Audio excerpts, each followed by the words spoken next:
Now to the farmers' body SKM that's called for a black day today, or the Akrosh Divas, to express his dissatisfaction with the government's response to their demands. The SKM has also announced that other protest actions will be taking place. So a nationwide tractor rally has been planned for the 26th of this month, and a Mahapanchayat that will be in Delhi on the 14th of next month. Meanwhile, the Haryana police in Ambala have initiated action against farmer leaders actively involved in the ongoing protests at the state border under the provision of the NSA, the National Security Act. It said that the administration had already informed or alerted the general public in this regard, and if the agitators cause any sort of damage, whether it's to government or private property, then the loss would have to be compensated by seizing their property or their bank account. So it is a black day, as the SKM has announced, and of course the protesters are sitting in protest. Do remember that they have taken a halt, but they continue in a sit-in protest. They are not marching forward or marching towards Delhi because they are awaiting that fifth round of talks with the centre. Do remember 4 rounds of talks have already taken place. The last proposal that was proposed by the government was rejected by the farmers, and which is why they decided that they will continue with their protest. However, just 2 days ago, when they were expected to resume their protest and make their way towards Delhi, and both sides, whether it was the centre or it was the the farmers, they were gearing up to collide at the borders of Punjab, Haryana, making their way towards Delhi if that would be the need. However, the farmers had made an appeal to the centre, asking them that let the authorities open the borders, let them move peacefully, and that they would in fact go to a designated area if that would be given to them to protest peacefully. So, but before that could even happen, the centre has now appealed to them and asked them to stand back, to stand by. They will come up with another proposal which will include crop diversification. It will also include stubble burning, a major issue for the farmers of Punjab and Haryana, and of course their basic issue, the MSP. 11 दिन हो गए और 11 दिन से सरकार ने इस highway पे हमें रोक के रखा है। पूरे हरियाणा की जो सीमा है उसको सील कर दिया गया। ये किसी एक देश की सीमा नज़र नहीं आती, ऐसा लगता अंतर्राष्ट्रीय बॉर्डर हो। और जो खनौरी की घटना थी, सबों ने निर्णय लिया था कि हम पूरी जो घटना है उसकी समीक्षा करेंगे और तब आगे के बारे में सोचेंगे। वहाँ गोली चली है, उनकी वीडियो है, युवक की मौत हुई है और ये सैनिक और पुलिस की बुलेट से मौत हुई है।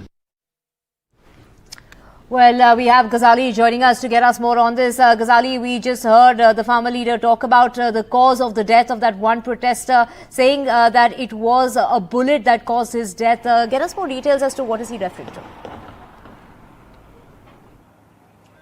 See, as of now, the post-mortem examination has not started for the deceased farmer named Shubkaran Singh, a 21-year-old from Bhatinda. His body is still in the mortuary of Patiala's Rajendra Hospital. Meanwhile, what you shared with our viewers was that SKM has given call for multiple protests, Black Day, Tractors March, Mahapanchayat. But as of now, all eyes are on this protest, that what will happen to the Delhi Chalo March. So there is a broad consensus have to be reached among the multiple farm unions. That is not happening, and hence perhaps this march is also not going forward.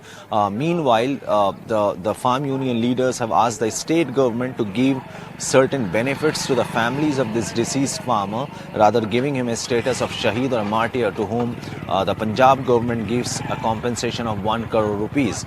Besides that, they have also asked the government to announce a committee of 5 doctors or 5 distinguished people who will oversee the post-mortem report, and then perhaps this entire puzzle of whether he died with a bullet injury or he died with some other injury will be cleared. So the government of Punjab has to announce all those demands which the farmers have sort of discussed yesterday in Patiala, and till those demands are met, till those announcements are made, the final rites of the post-mortem report examination will not be conducted.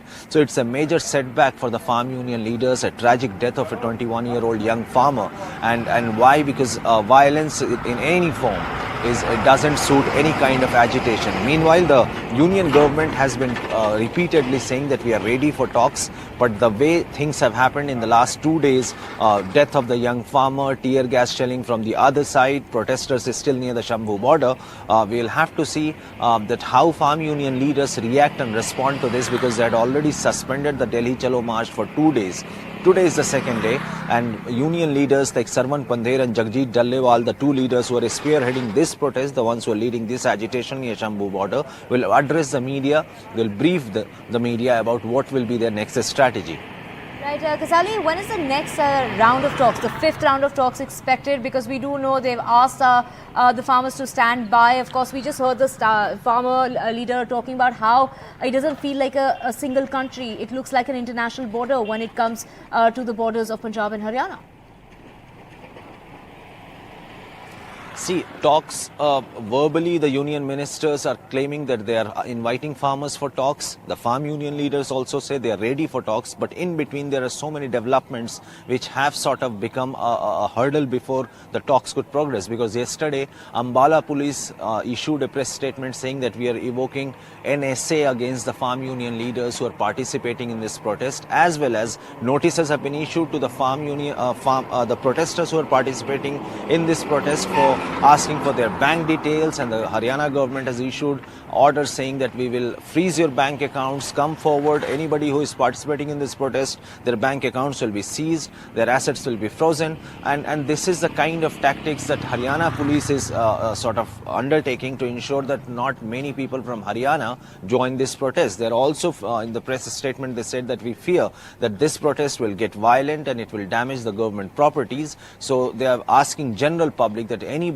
who faces, witnesses, or sort of bears the brunt of this agitation, if any, then they can come forward and claim the damages for they can claim for the damages, and the government will recover it from the protesters' property or assets. So on one side, Haryana police, or you can say that the state government is adopting these tactics through which the farm union leaders say that it's intimidating tactics by the Haryana government to stall this protest, to damage this agitation, and hence till the government doesn't take unilateral decisions, not inviting us for talks on one side and taking these harsh actions against us, till then the talks can't continue.